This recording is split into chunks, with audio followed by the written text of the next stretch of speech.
They had been taught that American soldiers would experiment on the sick, that wounded prisoners would become test subjects for brutal medical trials. So when Catherine Weber collapsed in the barracks of Camp Ruston, Louisiana in September 1945, her fellow German prisoners did the only thing they thought would save her. They formed a human wall around her dying body and screamed at the approaching American medics, "Don't touch her. She's dying. Leave her alone." What happened next would shatter everything they believed about their captors.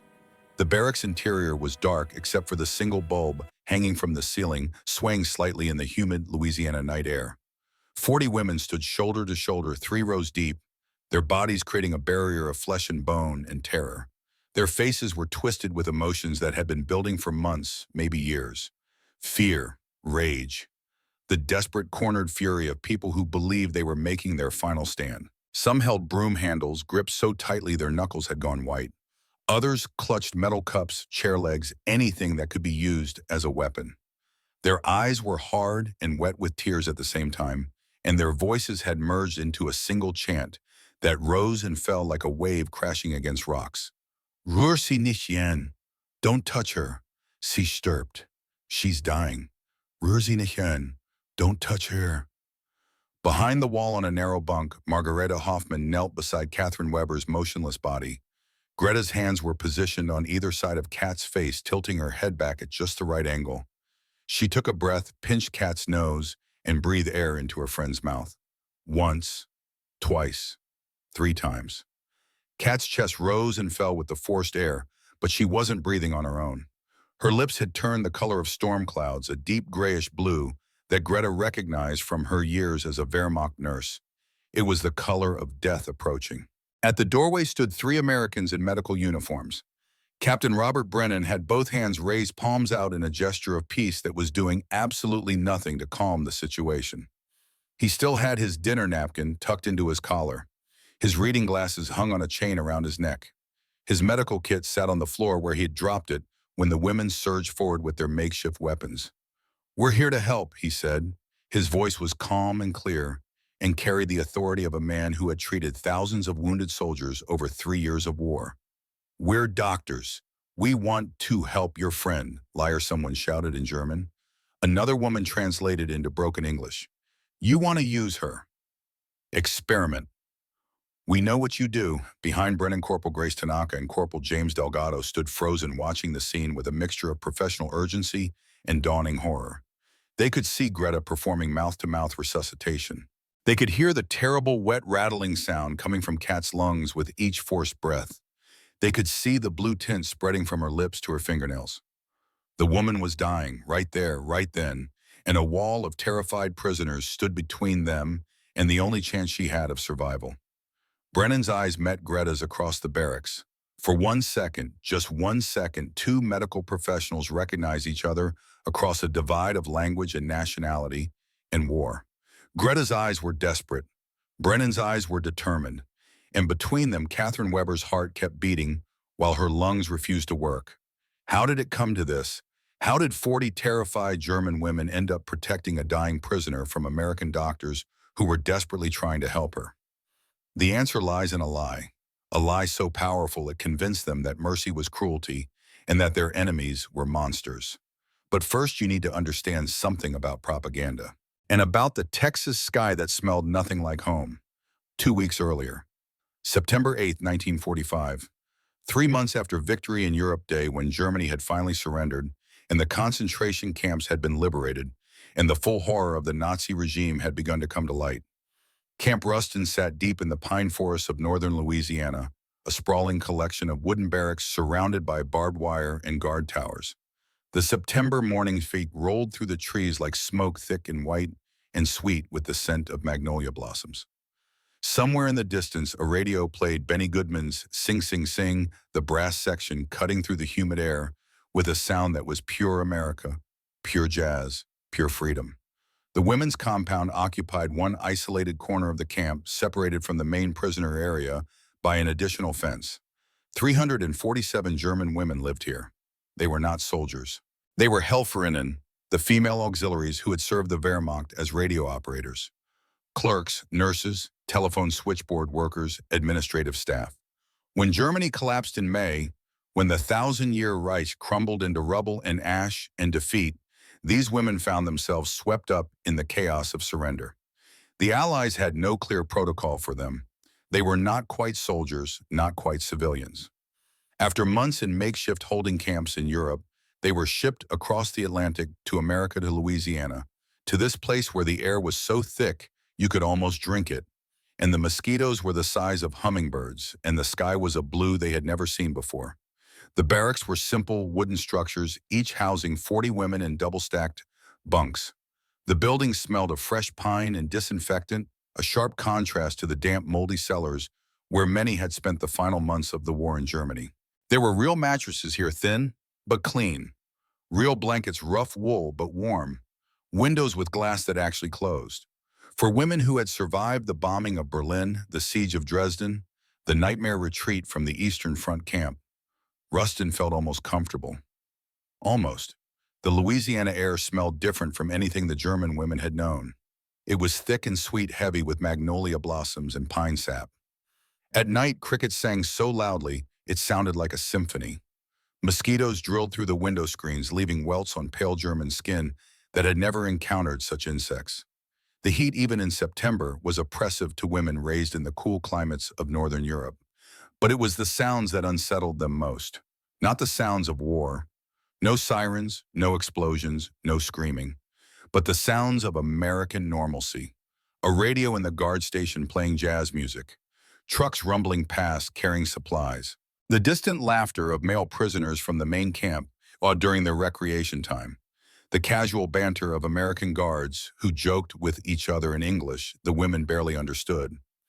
It was all so ordinary, so peaceful, so completely wrong for people who had spent years in a state of total war. Catherine Weber stood at the window of Barracks 7 watching the American guards laugh about something. She was 32 years old, which made her one of the older women in the camp. She was tall and thin, with sharp features and gray eyes that seemed to look right through people. She had served as a senior communications officer in the Luftwaffe, coordinating radio traffic for fighter squadrons. Before the war ended, she had watched Berlin burn from a bunker while trying to maintain contact with units that no longer existed. Now she stood in a Louisiana barracks watching American soldiers smile and joke and eat like kings while Germany starved. She had promised herself she would never forget who these people were, what they had done, what they were capable of doing. Her hand moved unconsciously to the pocket of her prison uniform, where she kept a small pamphlet folded into a tight square. She had found it while unpacking her belongings, hidden among the few possessions that had survived the journey from Germany. The pamphlet was titled Amerikanische Ärzte die Wahrheit, American Doctors, the Truth. The illustrations were lurid and explicit. Prisoners strapped to tables, doctors with needles and scalpels standing over them. Text that described in horrifying detail the medical experiments that American physicians supposedly conducted on captured enemy soldiers. Unnecessary surgeries to practice techniques. Experimental drugs tested on unwilling subjects. Prisoners deliberately infected with diseases so doctors could observe the progression. Kat looked at that pamphlet every night before she went to sleep. It reminded her to be vigilant, to never trust, to remember that the smiles and the food and the comfortable beds were all part of a larger plan. She just didn't know what that plan was yet. Outside, the smell of cooking meat drifted across the compound. Someone was making breakfast in the guard station kitchen. The scent was rich and smoky and made Kat's stomach clench with hunger, even as her mind recoiled with suspicion. Why would they feed prisoners so well? What were they fattening them for?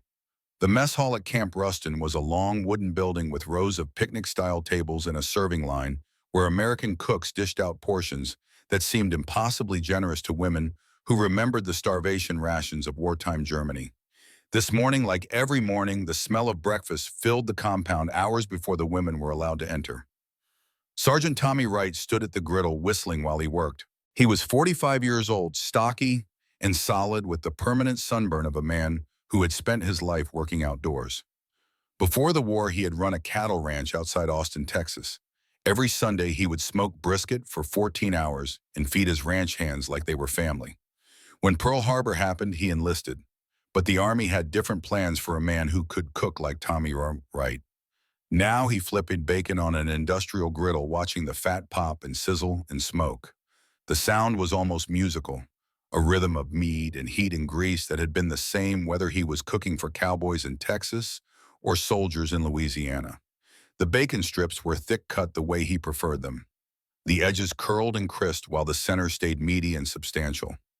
Fat dripped onto the griddle and immediately vaporized into smoke that carried the scent of salt and pork and hickory across the entire compound.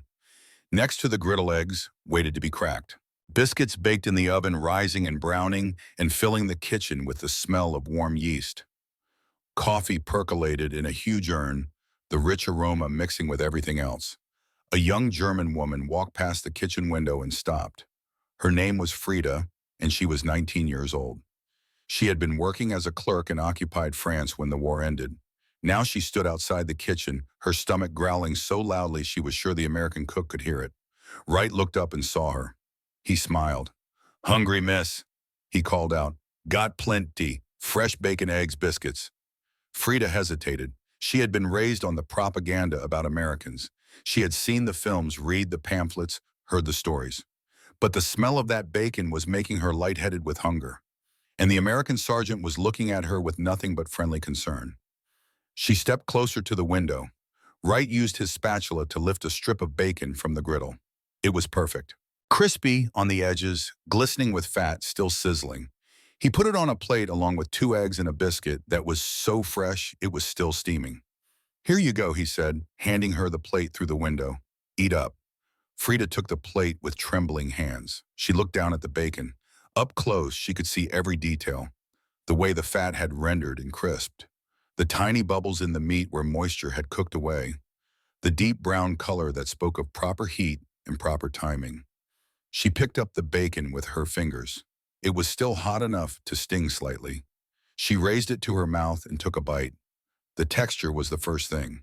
That initial crunch as her teeth broke through the crispy exterior, followed immediately by the tender, meaty interior. Then came the taste, salt and smoke and pork fat, rich and savory, and utterly unlike anything she had eaten in months, maybe years. The war had stolen good food from Germany long before it stole anything else. Frida's eyes filled with tears, not from sadness, but from the shock of something tasting this good. From the memory it triggered of her father's farm in Bavaria before the war, when Sunday breakfast meant fresh eggs and meat from their own pigs and bread from the village baker. Wright watched her reaction and nodded with satisfaction. "That's real Texas bacon," he said. "None of that thin nonsense. Proper thick cut, proper smoke." From across the compound, Catherine Weber watched this exchange with narrow eyes. She saw Frida take the food, saw her eat it, saw her cry, and Kat's hand moved to the pamphlet in her pocket, gripping it tightly. Poison, she thought, or fattening us for experiments. Why else would they feed prisoners like this? But Frida didn't look like she was being poisoned. She looked like she was being fed, and that was somehow more disturbing than any amount of cruelty could have been. If this story moves you, if you remember what it was like when the war ended and the world began to change, please share your memories in the comments below. If you or your family served during this time, your stories matter. They remind us that history isn't just dates and battles. It's people. It's moments. It's the smell of bacon on a September morning in Louisiana. But for Catherine Weber and the women of Barrack 7, those propaganda lies weren't just memories. They were about to become a matter of life and death. That afternoon, Kat returned to Barrack 7 and began unpacking the few belongings that had survived the journey from Germany. Most of what she owned had been lost when Berlin fell. What remained fit into a small canvas bag, a few items of clothing, a photograph of her family, and the pamphlet. She pulled it out and unfolded it slowly. The paper was thin and cheap, but the illustrations were vivid. She had seen this pamphlet dozens of times before, distributed by the Reich Ministry of Propaganda in the final years of the war. It was designed to convince German soldiers and civilians that capture by the Americans would be worse than death. And it had worked. Kat believed every word, every image, every lie. The pamphlet showed American doctors in white coats standing over German prisoners. The prisoners were strapped to tables, their faces contorted in agony. Needles and surgical instruments were prominently displayed. The text claimed that American military medicine was conducting experiments on live subjects. that prisoners were being used to test new drugs, new surgical techniques, new weapons, that it was better to die fighting than to fall into American hands. Kat folded the pamphlet carefully and slid it under her mattress. She would look at it again tonight before she slept, and tomorrow night, and every night after that, because she needed to remember, needed to stay vigilant, needed to never ever trust the smiling faces and the generous food and the comfortable beds. In 2 weeks, that pamphlet would almost kill her, but it would also lead to something neither she nor the Americans could have imagined. But first, let me tell you about a Texas cowboy named Tommy Wright and the breakfast that changed everything. Before the war, Tommy Wright's ranch sat on 300 acres of Texas hill country where the grass grew sweet and the cattle grazed fat and happy. His father had built the ranch from nothing, and he had taught Tommy two things above all else: how to cook brisket that would make a grown man cry, and how to treat people. You judge a man by how he treats folks who can't do nothing for him, his father used to say. That's when you see who he really is. Tommy carried that lesson with him when he enlisted after Pearl Harbor. He expected to fight, expected to see combat, expected maybe to die in some foreign land defending freedom and democracy and the American way of life. Instead, the Army took one look at his background and assigned him to food service. For 3 years, he had cooked for soldiers heading to the front lines. He had served them their last meals before they shipped out. He had fed them when they came back wounded and traumatized and broken. Now at Camp Ruston, he cooked for prisoners, and he approached it exactly the same way he had approached everything else: with integrity, with care, with the understanding that food was more than just fuel. It was comfort. It was memory. It was sometimes the only kindness a person might receive all day. The kitchen at Camp Ruston was his domain. Industrial-sized griddles and ovens and refrigerators filled with more food than most of these German women had seen in years. Tommy took pride in every meal he prepared. The bacon had to be perfect. The eggs had to be cooked right.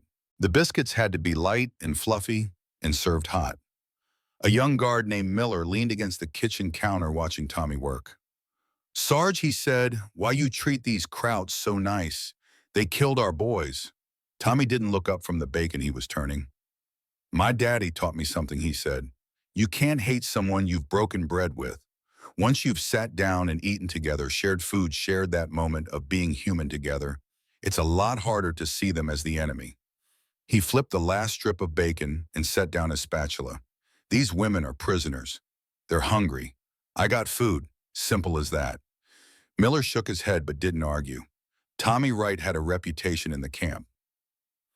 The men respected him because he was fair and hardworking and treated everyone with the same steady courtesy, whether they were American soldiers or German prisoners. Tommy turned his attention to the next task.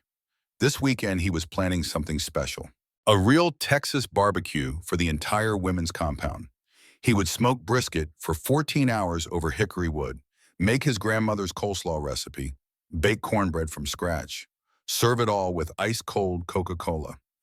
He had mentioned the plan to the camp commander, who had raised an eyebrow but ultimately approved it. "You think that's a good idea?" the commander had asked. "After everything." Especially after everything, Tommy had replied, because Tommy Wright understood something that the propaganda on both sides had tried to obscure: that the war might be over, but the real battle was just beginning. The battle to prove that America was better than the regimes it had defeated. That freedom and democracy and human dignity weren't just words, but actual values that meant something even when dealing with former enemies. He started preparing the brisket, rubbing it with a mixture of salt and pepper and paprika and garlic powder. His hands moved with practiced ease, coating every inch of the meat. Tomorrow this would go into the smoker. 14 hours later, it would be fall apart tender, rich with smoke, the fat rendered into juice that would make the meat glisten. The door to the kitchen opened and Frida appeared hesitant. "Excuse me," she said in heavily accented English. "I wanted to say thank you. For breakfast." Tommy smiled at her. "You're welcome, miss. You settling in okay?" Frida nodded. Then she looked around the kitchen at all the food, all the supplies, the abundance that seemed impossible after years of wartime rationing. "Why?" she asked. "Why you are so kind?" Tommy considered the question. He could give her the simple answer: because it's my job, because I'm supposed to, because the Geneva Convention says so. But he gave her the true answer instead. Because kindness don't cost nothing, he said.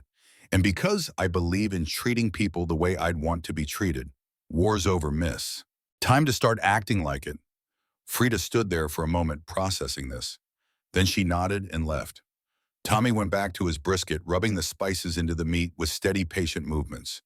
He didn't know it yet, but in less than 2 weeks his insistence on kindness would save a woman's life. Not because of what he cooked, but because of what he represented. Hope, decency, the possibility that maybe, just maybe, the propaganda had been wrong. Catherine Weber sat on her bunk in Barracks 7 watching the late afternoon light slant through the windows. 2 other women shared this section with her.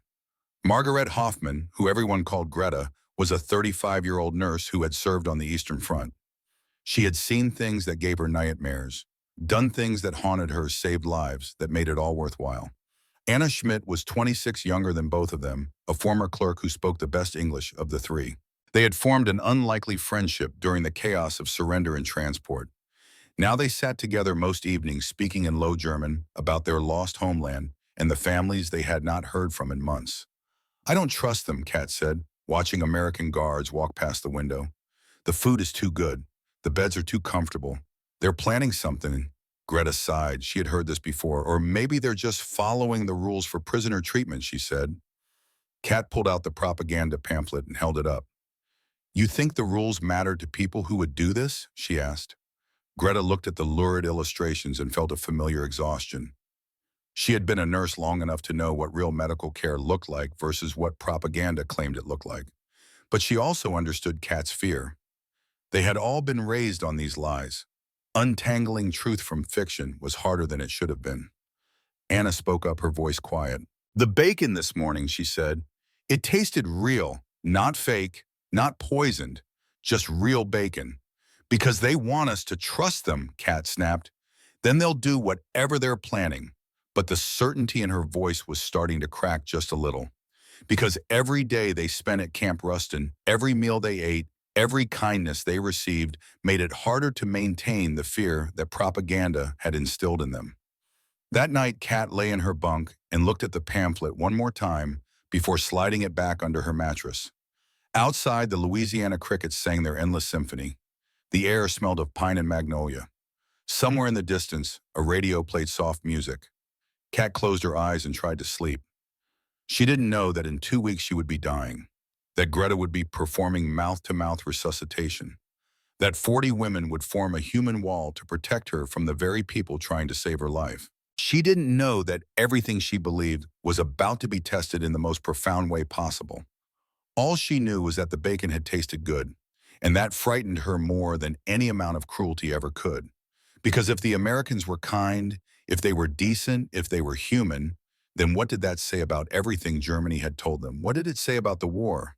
What did it say about the lies they had been fed for 6 long years? Catherine Weber fell asleep with those questions swirling in her mind, unaware that in 14 days she would stop breathing, and those questions would become a matter of life and death for everyone in Camp Ruston.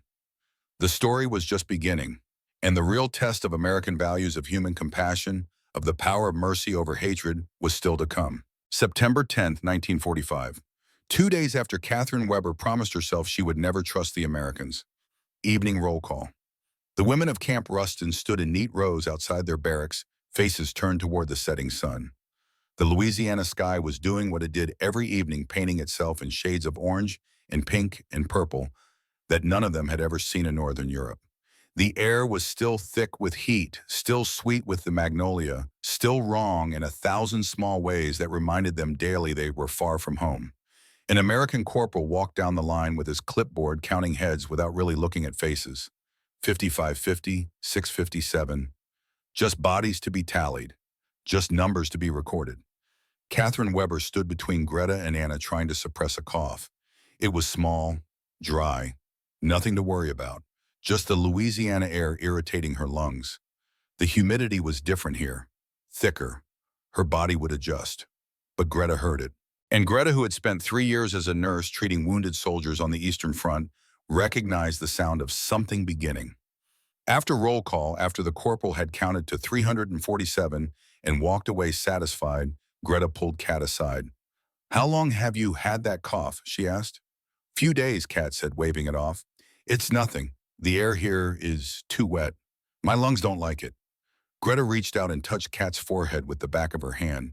The skin was warm. Too warm. You have a fever, Greta said. I'm fine. Let me look at you. In the barracks. Please. Kat wanted to refuse, but the concern in Greta's eyes was genuine, and they had been through too much together for Kat to dismiss it entirely. She nodded. Inside Barracks 7, Greta made Kat sit on her bunk while she performed a quick examination. No medical equipment, no thermometer, no stethoscope, just her hands and her eyes and her years of training. She checked Kat's pulse. Fast. She looked at her eyes, slightly glassy. She listened to her breathing, shallow and rapid. This is more than just irritation from the air, Greta said. You need to see the camp doctor. No. The word came out flat and final. Kat, this could be serious. I said no. Greta sat back frustrated. She understood the fear. She had seen the same propaganda films, read the same pamphlets. But she had also spent 3 years watching people die from treatable infections because they waited too long to get help. At least let me keep an eye on it, Greta said. Promise me that much. Kat nodded reluctantly. Over the next 3 days, the cough got worse. By September 13th, it was no longer dry. It was wet and productive, bringing up phlegm that Kat tried to hide from everyone except Greta. By September 14th, she was coughing so hard at night that she woke up the women in the bunks around her. By September 15th, her fever had climbed high enough that her nightshirt was soaked through with sweat every morning. Greta did what she could with nothing. She made Kat drink water constantly, trying to keep her hydrated. She begged extra blankets from other women to keep Kat warm through the fever chills. She stayed awake at night, watching Kat's breathing, terrified each time it became shallow and labored. Anna helped however she could. She brought Kat's meals from the dining hall, trying to coax her to eat even when Kat had no appetite. She sat with her during the worst coughing fits, holding her upright so she could breathe. The other women in the barracks noticed but said nothing. In the strange hierarchy of the prison camp, you didn't interfere in someone else's business unless asked. Everyone had their own struggles. Everyone was fighting their own private war with memory and loss and uncertainty. For 5 days, Greta managed to keep Kat's condition hidden from the camp authorities. The daily roll calls were conducted quickly, just a head count. As long as Kat could stand upright for 5 minutes twice a day, the guards didn't look too closely. The work assignments were light, mostly cleaning duties, laundry, kitchen, help. Greta and Anna covered for Kat, doing her share along with their own. But Kat was dying. Greta knew it with the certainty of her medical training. The fever was constant now, burning at 104 degrees. The cough had turned wet and productive, bringing up blood-streaked phlegm. Kat's breathing came in short, gasping pants. Her lips had taken on a bluish tint from lack of oxygen. She was drowning in the fluid in her own lungs, and without antibiotics, without oxygen, without real medical care, there was nothing Greta could do. September 16th. Morning, 6 days after the cough started. Kat woke up coughing so violently that she couldn't stop. Her whole body convulsed with it. She grabbed for her pillowcase, pressing it against her mouth, trying to muffle the sound. When the fit finally passed, she pulled the pillowcase away and looked at it. Blood. Not just streaks this time. Dark red splotches against the white fabric, stark and undeniable. Greta saw it from across the barracks and felt her heart drop into her stomach. She crossed the room in 3 strides and took the pillowcase from Kat's trembling hands. This is hemoptysis, Greta said quietly. Advanced pneumonia. Fluid in your lungs. Without treatment, Kat, you have days, maybe hours. Anna appeared beside them, saw the blood and put her hand over her mouth. We have to tell the Americans, Anna said. We have to get help, now. No, Kat whispered. Her voice was weak but determined. Please, I'd rather die. Greta looked at her friend's face and saw genuine terror there. This wasn't stubbornness. This wasn't pride. This was fear so deep and so absolute that death seemed preferable to the alternative. She made me promise, Greta said to Anna later that day when they were alone in the latrine where no one could hear them. She begged me, said she'd rather die than let the Americans experiment on her. Anna gripped the edge of the sink, her knuckles white. Do you believe it, she asked? The propaganda, the experiments? Greta was silent for a long moment. I don't know, she finally said. I don't know what to believe anymore, but I know Kat is dying, and I don't know how to save her. While Catherine Weber's lungs filled with fluid in a Louisiana barracks, while Greta Hoffman wrestled with an impossible choice while Anna Schmidt tried to hold together a situation that was falling apart, Captain Robert Brennan sat alone in his office at the base hospital. It was late afternoon. The Louisiana sun slanted through his window, painting everything gold. On his desk sat a journal leather-bound and worn from constant use. Brennan opened it and began to write. September 16, 1945. 3 months since VE Day. I've saved 127 lives since arriving at Camp Ruston. Pneumonia infections, injuries, things that would have killed people a decade ago, but are treatable now with penicillin and proper care. 127 lives. But I couldn't save Danny. He stopped writing and picked up the photograph that sat beside his journal. Two young men in uniform, arms around each other's shoulders, grinning at the camera. Robert and Daniel Brennan. Brothers, best friends, two boys from Boston who had enlisted together to fight fascism and make the world safe. The memory came whether he wanted it or not. It always did. Omaha Beach, June 6, 1944. The sound of machine gun fire and artillery and men screaming. Danny running across the sand trying to reach wounded soldiers who were pinned down by German fire. Robert serving as a field medic, watching his brother from 50 yards away. Watching him get hit. Watching him fall. Watching him die while Robert was physically held back by other soldiers who knew that running to him would just mean two dead Brennan brothers instead of one. Danny's eyes had met his across that distance. Just for a second.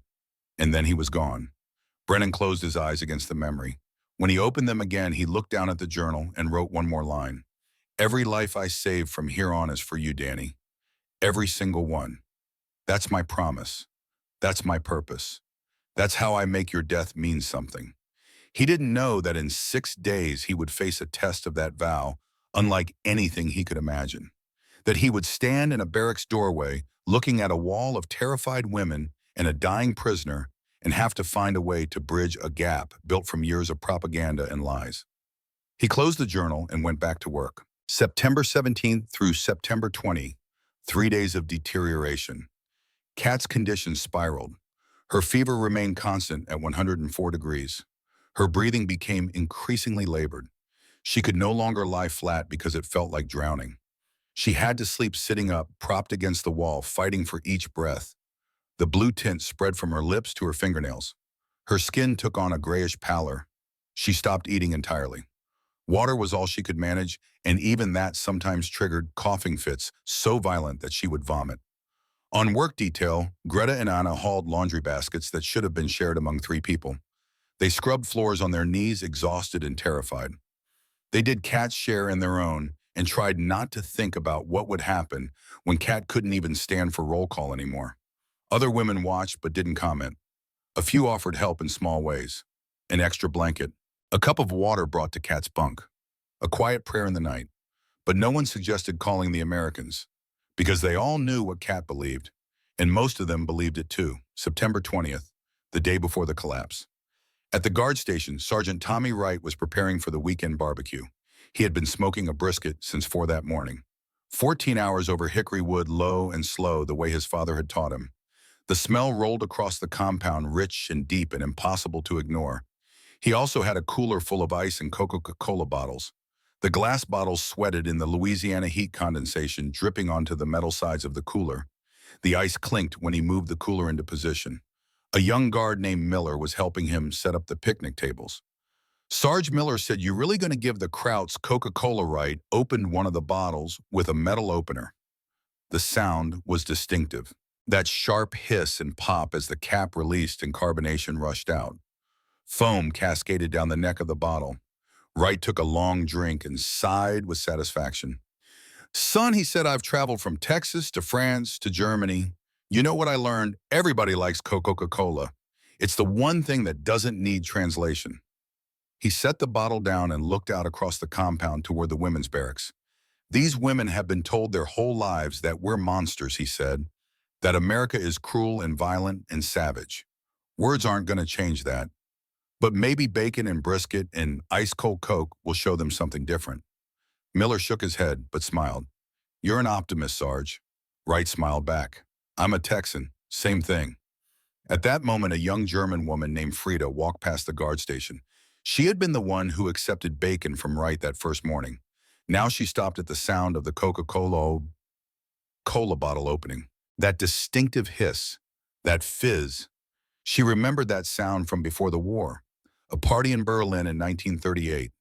She had been 14 years old. Someone had smuggled in Coca-Cola, a luxury even then. She remembered the taste, sweet and cold and unlike anything else in the world. Wright saw her stop and held out a bottle. "Want one, Miss Ice Cold?" Frida approached slowly as if approaching a wild animal that might bolt. She took the bottle from his hand. The glass was so cold it almost hurt to hold. Condensation ran down the sides and dripped onto her fingers. She raised it to her lips and took a sip. The sensation hit her all at once. The icy cold, the carbonation fizzing on her tongue, the sweet vanilla caramel taste that was exactly like she remembered, and also somehow different, richer, more complex. Tears filled her eyes. Wright watched her reaction with understanding. He had seen this before. The power of something simple to break through walls that words could never touch. "It's good, isn't it?" he said gently. Frida nodded, unable to speak. She took another sip, then another. And as she drank, she thought about propaganda and lies and the question that had been building in her mind for weeks. If they give us this, she thought, if they give us bacon and brisket and ice-cold Coca-Cola, what else were we lied to about September 21st? Evening, 24 hours before Catherine Weber would stop breathing. Inside Barracks 7, Kat sat propped against the wall, struggling for each breath. Her face was gray. Her eyes were glassy with fever. She looked like a ghost of herself. Greta knelt beside her, checking her pulse. It was rapid and thready, 130 beats per minute. Her breathing was worse than it had ever been. Short, gasping pants with a horrible wet rattle in her chest. Kat, Greta said quietly, "I'm begging you, let me ask the Americans for antibiotics. They don't even have to see you. I'll say they're for me. I'll lie." Kat used what little energy she had left to speak. "And when they see you're not sick," she whispered, "they'll know. They'll come for me. Then I'll say I have an infection somewhere else. I'll make something up." "Greta, no." Kat's hand found Greta's and gripped it weakly.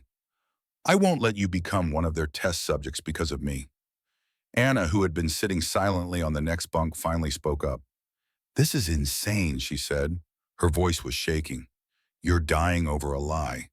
"How do you know it's a lie?" Kat asked. The silence that followed was heavy and oppressive, because none of them knew. Not really.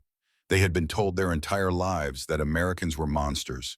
They had seen the films, read the pamphlets, heard the stories from people they trusted. How could they know what was true and what was propaganda? That was the horrible power of it. Propaganda didn't just make you believe lies. It made you doubt your own ability to recognize truth. As night fell over camp, Rustin, Greta, and Anna sat beside Kat's bunk watching her breathe, counting each breath, knowing that tomorrow might be the last day, knowing that they had a choice to make and no good options. Greta thought about her medical training, about the oath she had taken to do no harm, about the patients she had saved and the ones she had lost, about the fine line between respecting someone's wishes and letting them die unnecessarily. Anna thought about friendship and loyalty and the question of when love means honoring someone's choices and when it means overruling them for their own good. And Kat, in her fever dream state, thought about the propaganda films she had seen, the pamphlet under her mattress, the absolute certainty she had felt weeks ago that Americans were monsters, and the small growing doubt that maybe, just maybe, she had been wrong. September 22nd, 1945, afternoon roll call. The Louisiana sun blazed down on the compound. Heat waves rose from the ground, making the air shimmer. The women stood in their usual neat rows, waiting to be counted. Catherine Weber stood between Greta and Anna. She was swaying on her feet. Her vision kept blurring. Her heart was pounding so hard she could hear it in her ears. Each breath was a battle she was losing. The American corporal walked down the line with his clipboard. 55, 56, 57, not looking at faces, just counting bodies. Kat's knees started to buckle. Greta caught her immediately, wrapping both arms around her waist. Anna grabbed her other side. They held her upright between them. "Ich hab dich," Greta whispered in German. "I've got you. Just a few more seconds." The corporal looked up at the commotion. "Everything okay there?" Anna forced a smile. She is fine, she said in heavily accented English. Just hot day. Very hot. The corporal shrugged and went back to counting. 58, 59, 60.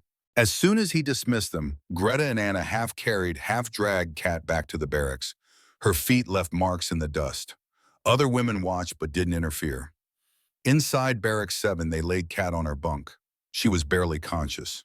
Her breathing had deteriorated into a horrible, rattling, bubbling sound. Each breath sounded like she was drowning, which she was, in the fluid that filled her lungs. "We have to get help," Anna said. Her voice was breaking with panic. "Greta, she's dying. Look at her." "I know," Greta said.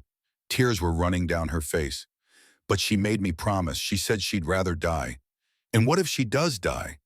Anna grabbed Greta's shoulders, forcing her to make eye contact. "What if we just sit here and watch her die because we're too scared to ask for help?" They sat there frozen by indecision. Around them, the other women in the barracks went about their evening routines. Some wrote letters, some played cards, some just lay on their bunks, staring at the ceiling. Everyone knew what was happening in the corner bunk. But no one said anything. It wasn't their business. And besides, they understood. They had all heard the same propaganda. If Kat would rather die than submit to American medical experiments, well, that was her choice. The clock on the wall ticked loudly. 5 o'clock, 6 o'clock, 6:30. At 7 o'clock exactly, Catherine Weber stopped breathing. Just stopped. Her chest went still. Her lips turned blue. The awful rattling sound ceased, replaced by silence more terrible than any noise. Greta screamed. It was a raw animal sound of pure terror. She put her ear to Kat's chest, listening desperately for a heartbeat. There, faint but present. Her heart was still beating. But she wasn't breathing. Greta did the only thing she could. She tilted Kat's head back, pinched her nose, and breathed into her mouth. Once, twice, 3 times. Kat's chest rose and fell with her enforced air, but she didn't start breathing on her own. "Get help!" Greta screamed at Anna between breaths. "Run! Get the Americans! I don't care anymore!" "Just get help!" Anna ran. She burst out of the barracks and sprinted toward the guard station. The Louisiana twilight was beautiful, painted in shades of purple and gold. She didn't notice. She was screaming in broken English. "Help, Dr. Woman dying." "Please help." Behind her in the barracks, something happened. The other German women gathered around Kat's bunk, without any discussion, without any planning. Just a collective instinct born from years of propaganda and fear, and the belief that they had to protect their own from the monsters in American uniforms. They formed a human wall, 3 rows deep, 40 women shoulder to shoulder. Their faces were hard, hostile, afraid, tearful. They picked up whatever they could find to use as weapons: broom handles, metal cups, a chair leg, a curtain rod, and they began to chant, "Rühr sie nicht an," "Don't touch her, sie stirbt," "She's dying," "Rühr sie nicht an," "Don't touch her," one of the older women. A woman named Ingrid, who was 50 years old and had lost everyone she loved in the war, spoke loudly enough for everyone to hear. "They will not experiment on her," she said. "We will die protecting her if we must. They are animals." The chant grew louder. 5 minutes after Anna ran for help, footsteps pounded toward the barracks. Running, urgent. The doors burst open. 3 Americans in medical uniforms stood in the doorway. Captain Robert Brennan still had his dinner napkin tucked into his collar. He held a medical kit. Behind him stood Corporal Grace Tanaka, small and unthreatening, and Corporal James Delgado, stocky and determined. They saw the wall. 40 women, weapons raised, faces twisted with fear and rage, chanting in German and broken English. "Don't touch her. She's dying. Leave her alone. You will not experiment on her. Get away, don't come closer." Behind the wall, visible in glimpses, Greta was still performing mouth-to-mouth resuscitation on Kat's motionless body. Brennan raised his hands, palms out. "We're here to help," he said clearly, loudly. "We're doctors. We want to help your friend." "Liar," someone shouted in German. Another woman translated into English. "You want to use her? Experiment. We know what you do." Brennan could see Kat's blue lips from where he stood. He could hear the wet rattle when Greta forced air into her lungs. He could see that this woman was minutes, maybe seconds from death. "Please," he said. He took one step forward. The women surged toward him, raising their makeshift weapons. He stopped. "Please," he said again. "I'm a doctor. I've taken an oath to help people. I don't want to hurt your friend. I want to save her. But I can't do that from over here." Corporal Delgado leaned close and whispered, "Sir, we could call for backup. Get guards in here to move them." "No," Brennan said immediately. "That will make it worse. Look at them. They're terrified. If we force our way in, they'll never trust us. And that woman will die while we're fighting our way through." He turned to Grace Tanaka. "Grace, you try. Maybe they'll listen to another woman." Corporal Grace Tanaka stepped forward. She was 24 years old and barely 5 feet tall. She had a round face and gentle eyes. She looked completely non-threatening, which was exactly what Brennan was counting on. Grace set down her medical kit and raised her empty hands. She spoke in English, but slowly, clearly, hoping they would understand at least some of it. "My name is Grace. I'm a nurse. I have medicine that can help your friend. Please let me try." The women didn't move, but they stopped shouting. That was something. Grace tried again. She pointed to her medical kit. "Medicine," she said.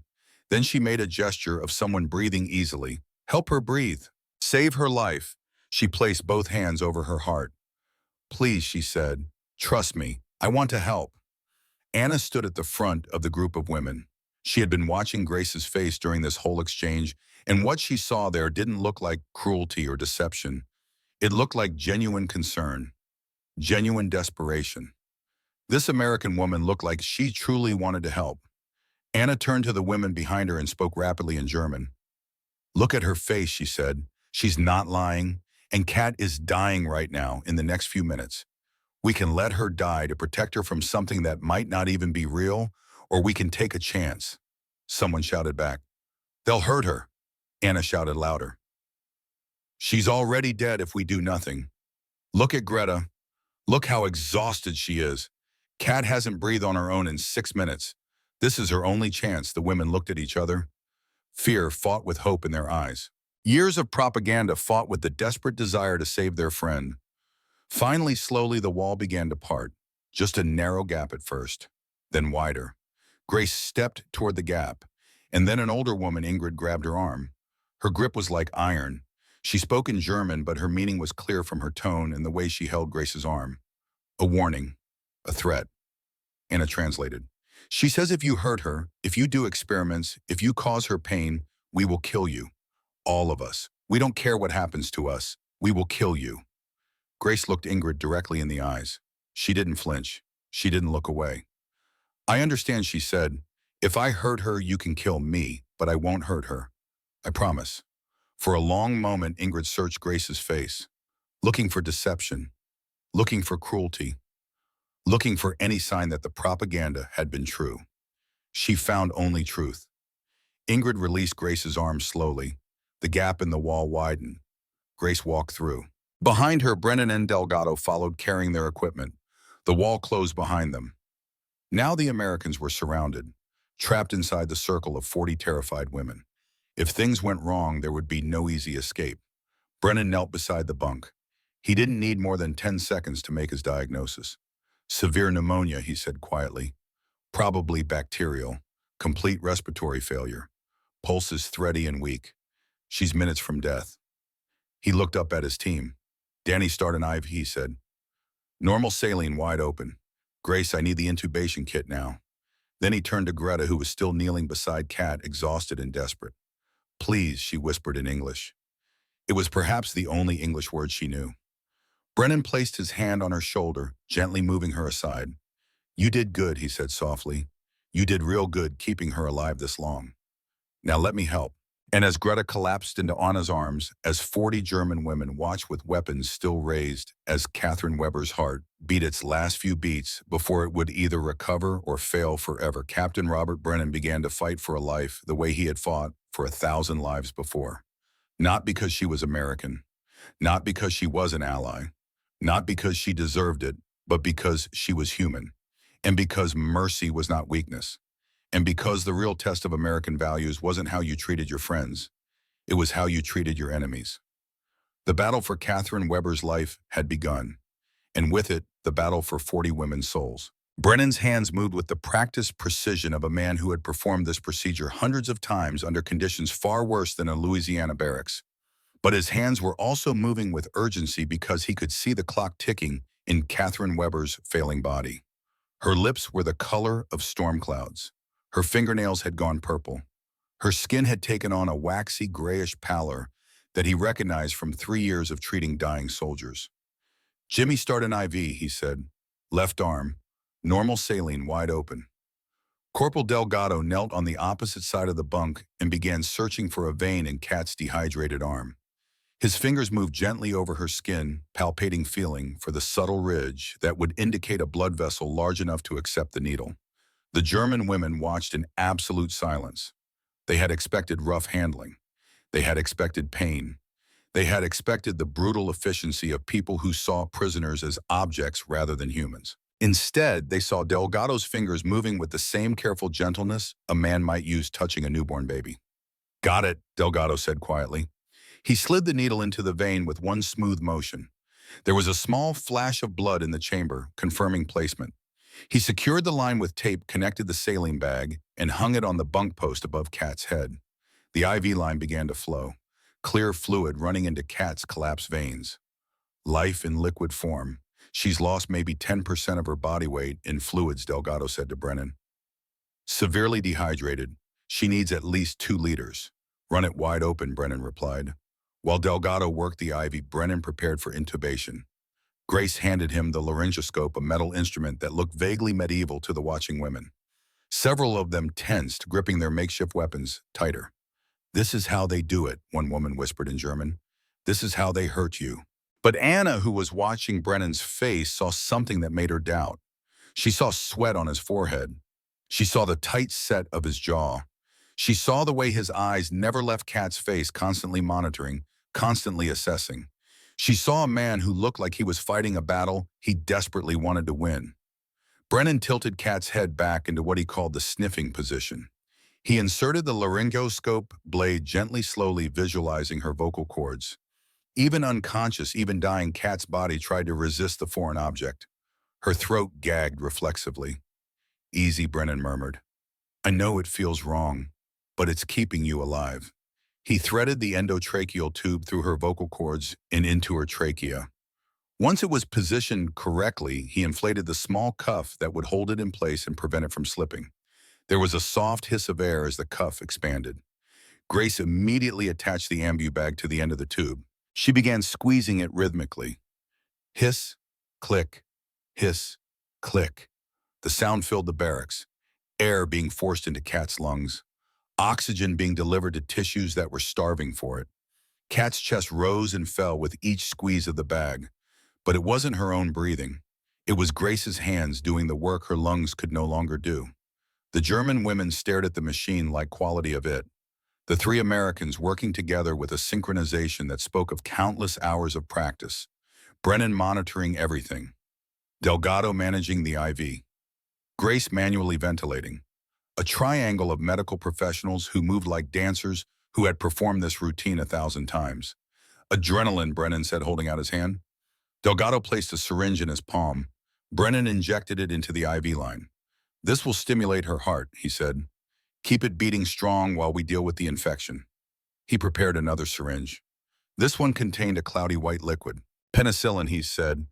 5 years ago, this drug didn't exist. During the war, it saved thousands of soldiers who would have died from infections, just like this one. It's going to save her too." He injected the penicillin slowly into the IV line.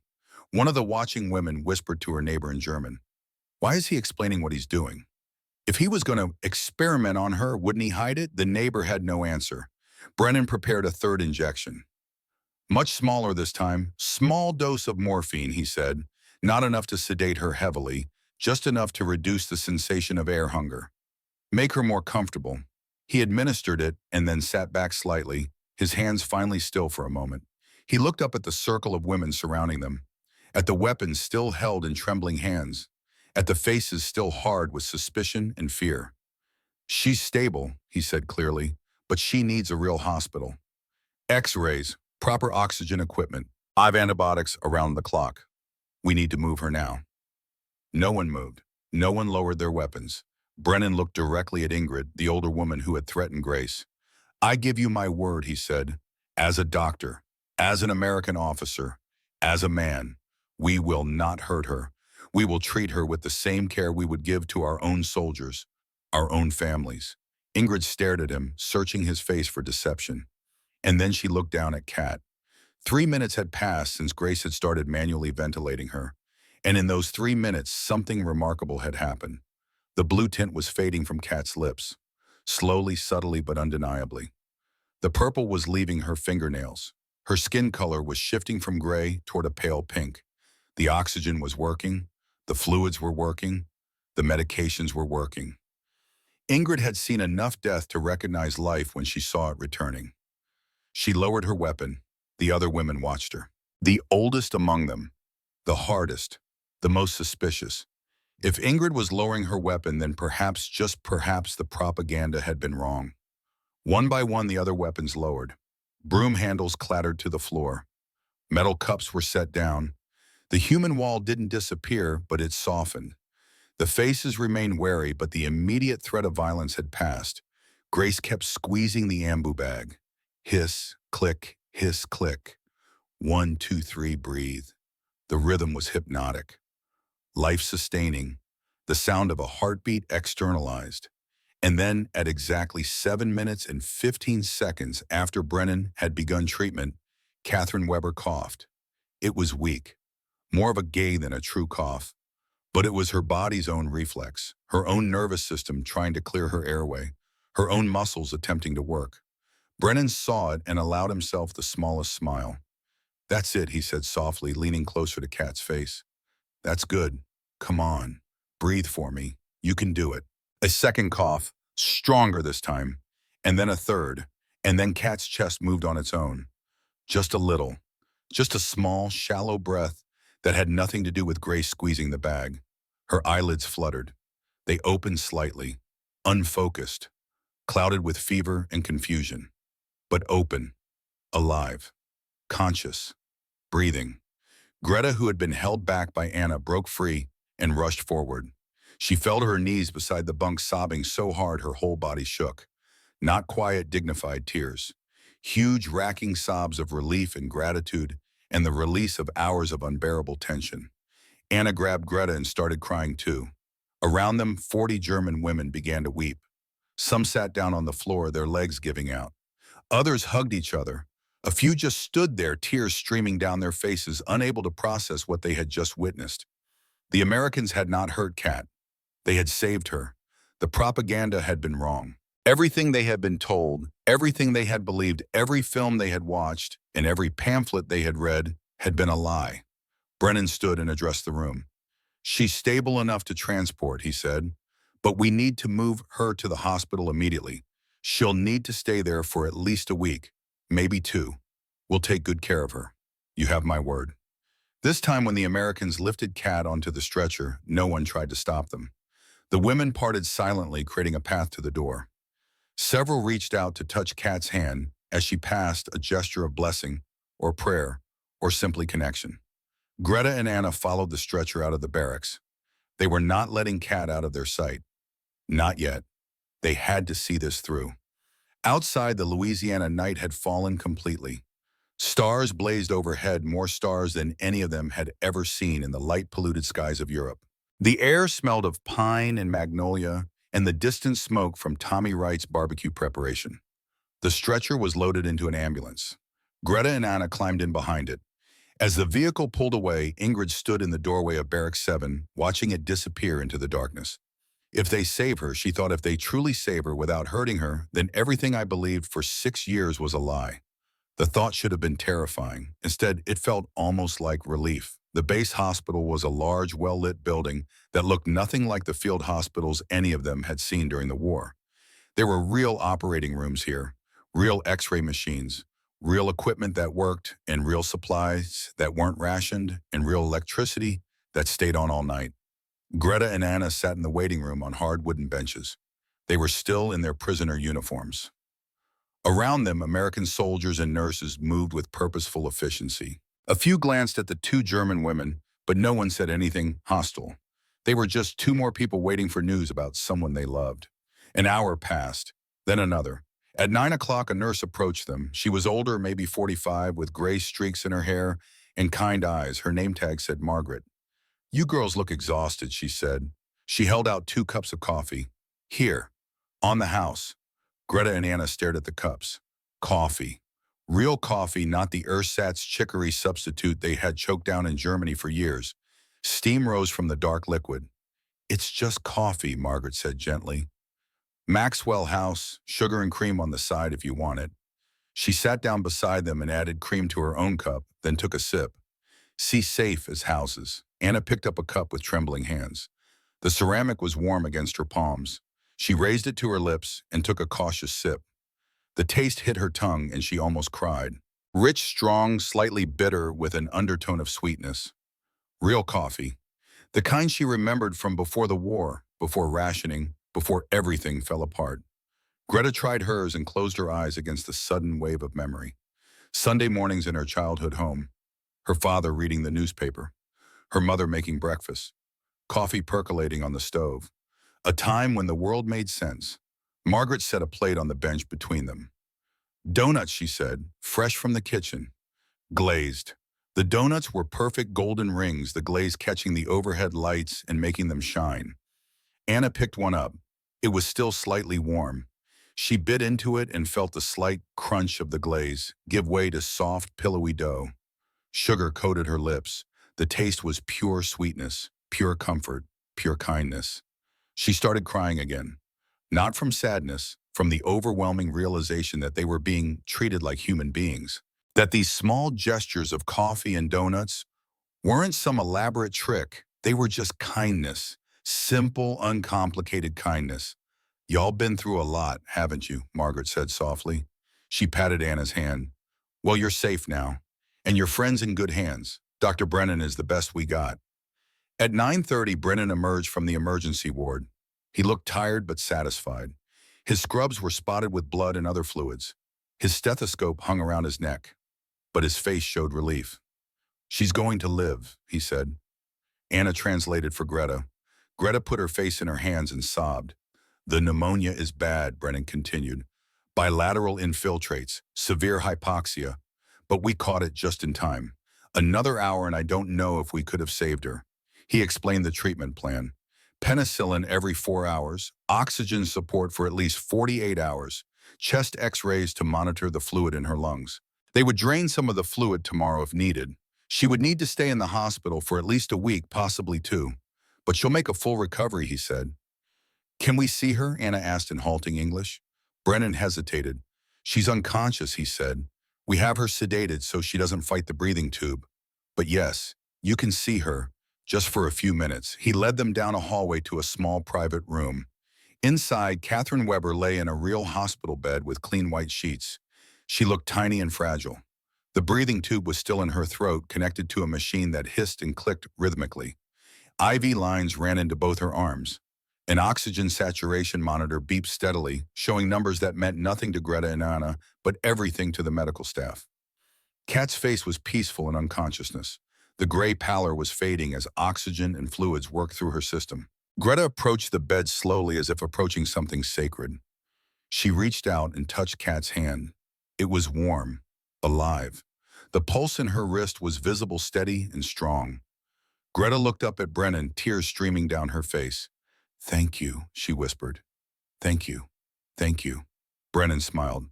"You're welcome," he said. "Now you two need to get some rest. Come back tomorrow." She should be awake by then. When Greta and Anna returned to Camp Ruston at 10 o'clock that night, the entire population of Barrack 7 was waiting. Women mobbed them the moment they walked through the door. Questions erupted in German, overlapping and urgent. "Is Kat alive? What did they do to her? Did they hurt her?" Anna climbed onto a chair so everyone could see and hear her. She told them everything. The hospital, the machines, the medicine, the way the doctors had treated Kat with such careful gentleness. Brennan's face full of genuine concern. How he had fought to save Kat's life, as if she were his own sister. "They didn't hurt her," Anna said, her voice ringing through the barracks. "They saved her." She paused, letting that sink in. "We were wrong," she said. "Everything we were told about the Americans. It was lies, all lies. The barracks erupted in conversation. Some women wanted to believe immediately, relief flooding through them like water through a broken dam. Others were more cautious, more skeptical, the older women especially. They had believed the propaganda for too long to let it go easily. Maybe they're just being nice because we're women, one woman suggested. Maybe they treat the male prisoners differently. Greta spoke up, her voice quiet but cutting. Or maybe she said everything our government told us was a lie. About everything. The silence that followed was heavy with implications. If the Americans weren't monsters, if they were actually honorable people who treated prisoners with dignity and medical care, then what did that say about Germany? What did that say about the war they had just lost? What did that say about the regime they had served? That night, very few women in Barracks 7 slept. They lay in their bunks staring at the ceiling, listening to the Louisiana crickets, thinking about lies and truth and the terrible possibility that they had been on the wrong side all along. The next morning, September 23rd, Catherine Weber woke up in a hospital bed. The first thing she noticed was that breathing didn't hurt. For the first time in almost 2 weeks, she could draw air into her lungs without pain or effort or the terrible sensation of drowning. The second thing she noticed was the white ceiling. Not the wooden slats of the barracks, but smooth white plaster. She turned her head slowly. There was an IV line in her arm, an oxygen mask hanging ready beside the bed, a window showing blue Louisiana sky, and sitting in chairs beside her bed, Greta and Anna. "You let them take me," Kat whispered. Her voice was hoarse and weak from the breathing tube. "I told you not to." Tears formed in her eyes. "I told you what they would do." Greta moved to sit on the edge of the bed. She took Kat's hand. "Look around you," she said gently. "Look at this room. Look at these machines. Look at the medicine they're giving you. Does this look like torture?" Kat looked, really looked, at the IV drip feeding antibiotics into her arm, at the oxygen equipment, at the clean white sheets in the comfortable mattress in the window with real glass, at the monitor beeping steadily, measuring her heartbeat, her oxygen levels, her recovery. "You were dead," Anna said. "Your heart was beating, but you weren't breathing. Another few minutes and you would have been gone. Captain Brennan brought you back. He used medicine we don't have in Germany anymore. He saved you because he's a doctor, and that's what doctors do." Kat closed her eyes. Tears leaked from under her eyelids. "They told us the Americans were animals," she whispered. "They lied," Greta said simply. "About this, maybe about everything." The door opened and Corporal Grace Tanaka entered, carrying a clipboard. She saw that Kat was awake and smiled. "Good morning, Catherine," she said. "How are you feeling?" Kat stared at her. This small Asian woman in an American uniform who had promised not to hurt her and had kept that promise. "Why did you help me?" Kat asked in halting English. "We were enemy." Grace pulled up a chair and sat down. She made a decision in that moment to tell Kat something she rarely shared. "My parents are Japanese," she said, "born in America but Japanese. When the war started, our government put them in a camp, Manzanar in the desert. They lost their flower shop, their home, everything." She paused, making sure Kat understood. "People told lies about them," she continued, "said they were spies, traitors. I know what it's like when propaganda makes people hate you for what you are, not who you are." Kat's eyes widened. "But you are American," she said. "You are soldier." "Yes," Grace said, "and that's the point. America isn't perfect. We make mistakes, we do wrong things, but we try to be better. We try to fix our mistakes. I became a nurse to prove the propaganda wrong. About me, about all of us, and to help people. All people." She touched Kat's hand gently. "You're not my enemy anymore," she said. "The war is over. Now you're just a person who needs help. And helping you makes me a better person. Makes all of us better." Saturday, September 29th. 6 days after Catherine Weber stopped breathing and was brought back to life by the people she had been taught to fear. The outdoor area of the women's compound had been transformed. Picnic tables covered with red check tablecloths, an American flag hanging from a pole, not aggressive or intimidating, just present. And at the center of everything, Tommy Wright's smoker, billowing hickory smoke into the clear Louisiana sky. The brisket had been smoking since 4 that morning. 14 hours over low heat, the hickory wood burning slow and steady. The smell rolled across the compound, so rich and deep and complex that it made the women stop whatever they were doing and just breathe it in. Wright stood at the serving station grinning. Behind him, platters of meat waited, brisket, ribs, chicken, side dishes in huge bowls, coleslaw, beans, cornbread, and on a table to the side, a cooler full of ice with Coca-Cola bottles nestled in it, condensation dripping down the metal sides. Ladies, Wright called out, "Welcome to a proper Texas barbecue. Don't be shy now. Plenty for everyone." The women approached hesitantly at first, but the smell was overwhelming. Smoking meat, caramelizing fat, fresh baked cornbread, the sweet molasses scent of beans. Their stomachs overruled their caution. Frida was first in line. Wright loaded her plate with thick slices of brisket, the meat so tender it fell apart at the touch of his tongs. He added ribs, the bones showing through meat that had been cooked to perfection. "You want ribs, miss," he said. "You gotta eat 'em with your hands. Don't be polite. That's the whole point." He demonstrated picking up a rib and tearing into it with his teeth. Meat fell off the bone, barbecue sauce gleamed on his lips.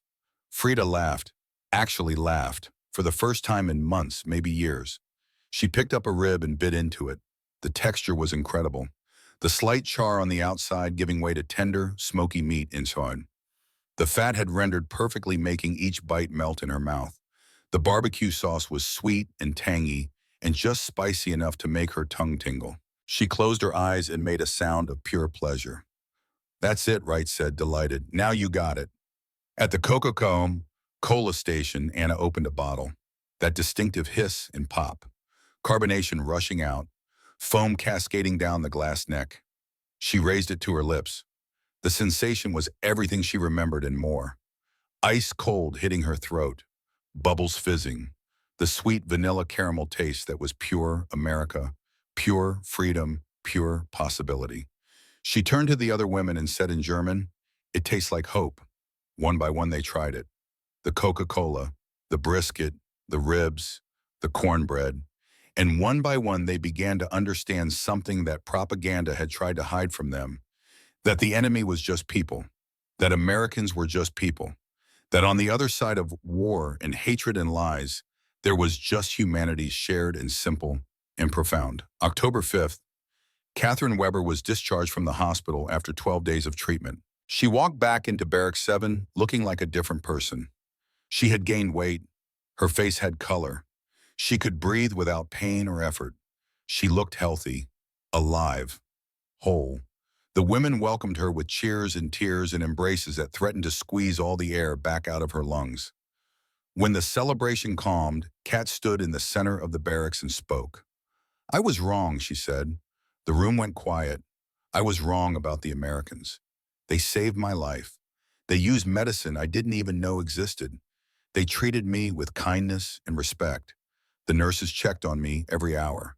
The doctors explained everything they were doing. They asked my permission before procedures. They treated me like a human being." Her voice broke slightly. "I would have died believing a lie. I would have died hating people who didn't deserve hatred. I would have died without ever knowing that the enemy I feared was actually trying to save me." If you've served in the military during this time, or if your family members encountered former prisoners of war after the war ended, we would love to hear your story. Share your memories in the comments, because these stories matter. They remind us that even in the darkest times, humanity can prevail, and that the hardest walls to tear down are the ones we build in our own minds. December 1945. Letters from home finally began arriving with regularity. Catherine Weber received one from her sister in Munich. She read it sitting on her bunk, her hands trembling. Her father had been killed in a bombing raid. Her mother and sister were living in a basement with 6 other families. One room, one blanket shared between them. Food was so scarce they made soup from grass and considered it a feast. Kat looked around the barracks. 3 meals a day, a warm bed, medical care, safety. Her family was starving in ruins while she, the prisoner, lived in relative comfort. The guilt was crushing. Guilt. She went to Captain Brennan and asked if there was any way to send food or supplies to her family. He shook his head sadly. "The mail system barely works," he said. "Packages don't get through. The best thing you can do is write to them. Let them know you're alive and safe. That gives them hope." He paused, then shared something personal. My brother Danny died at Normandy, he said. Every day I wonder why I survived, and he didn't. But I decided that I honor him by living, by saving lives, by being the person he would want me to be. He looked at Kat directly. You honor your father by surviving, by rebuilding, by making sure this never happens again. February 1946. The announcement came that German women prisoners would be repatriated, sent home to Germany. The war had been over for 9 months. It was time. Reactions were complicated. Joy at the thought of seeing family, terror at returning to a destroyed country, uncertainty about how they would be received by a population that might view them as traitors for having survived. Kat, Greta, and Anna sat on the barrack steps one evening watching the Louisiana sunset paint the sky in impossible colors. Part of me doesn't want to go back, Kat admitted quietly. Me neither, Greta said. But our families are there. We have to, Anna agreed, for them. The final weeks were bittersweet. The camp administration gave each woman a care package: chocolate, soap, canned food, warm clothing, small gifts to help them survive the journey and the first difficult weeks back in Germany. Captain Brennan came to say goodbye to Kat personally. Promise me something, he said. When you get back, when you're rebuilding your country, remember this. Remember that we were enemies, but we still treated each other as human beings. Remember that peace is possible. Help build a Germany that chooses peace, I promise, Kat said. And she meant it. March 1946. The women boarded trains that would take them to the coast, then ships that would carry them across the Atlantic back to a Germany they barely recognized. Most of them clutched their care packages like treasures. Kat returned to Munich and found her mother and sister living in the basement she had read about. She shared her care package. That American chocolate and those canned goods kept them alive through a brutal winter. She never stopped telling the story of the American doctor who saved her life. The years passed. 1946 became 1950. 1950 became 1960. Germany rebuilt. The ruins were cleared. The wounds began slowly to heal. In the 1960s, Catherine Weber, now in her 50s, sat with her children and told them about Camp Rustin, about the human wall, about Captain Brennan and Corporal Tanaka and Sergeant Wright, about the moment she stopped breathing and the moment she was brought back to life. But Mama, her children asked, weren't the Americans the enemy? They were, Kat said, until they saved my life. Then I learned that there are no enemies, only people. November 1989, the Berlin Wall was falling. East and West Germany were reuniting. The Cold War was ending. An interviewer sat across from an elderly woman in a Munich apartment. Catherine Weber was 76 years old now. Her hair was white. Her hands were marked with age. But her eyes were still sharp and clear. What did you learn in that American prison camp? The interviewer asked. Kat smiled. I learned that propaganda is poison, she said. I learned that the people we're taught to hate are just people. I learned that mercy is not weakness. It's the highest form of strength. She reached into a drawer and pulled out a photograph. It showed her standing beside a small Asian woman. Both were smiling, arms around each other's shoulders. Behind them, the rebuilt Munich Cathedral rose against a blue sky. This is Grace Tanaka, Kat said, the American nurse who saved my life. She visited me in Munich in 1960. We became friends. Sisters, really. She looked at the photograph with obvious affection. The Americans could have let me die, she said. They could have experimented on me the way we were told they would. Instead, they saved my life and asked nothing in return except that I remember their humanity. Her voice was still strong despite her age. And I have. Every day for 44 years, I have remembered. Today, in northern Louisiana, there is a memorial stone where Camp Rustin once stood. The barracks are long gone. The fences have been torn down, the guard towers demolished. But the stone remains with fresh flowers regularly left by descendants of both prisoners and guards. The inscription reads, Camp Rustin, 1943 to 1946, where 347 German women learned that mercy transcends hatred. The story of the human wall became a powerful parable in post-war Germany. It illustrated how propaganda distorts reality, how fear can blind us to kindness, how the hardest walls to tear down are the ones we build in our own minds. But perhaps the most important lesson was this, that even in the darkest times, even between the bitterest enemies, humanity can prevail. That compassion can exist alongside conflict. that a doctor's oath to do no harm transcends nationality and politics. That healing can happen not just for bodies, but for souls. The wall those 40 women built around Catherine Weber's dying body was meant to protect her from monsters. But the real monsters were the lies they had been told. The real protection came from people they had been taught to fear.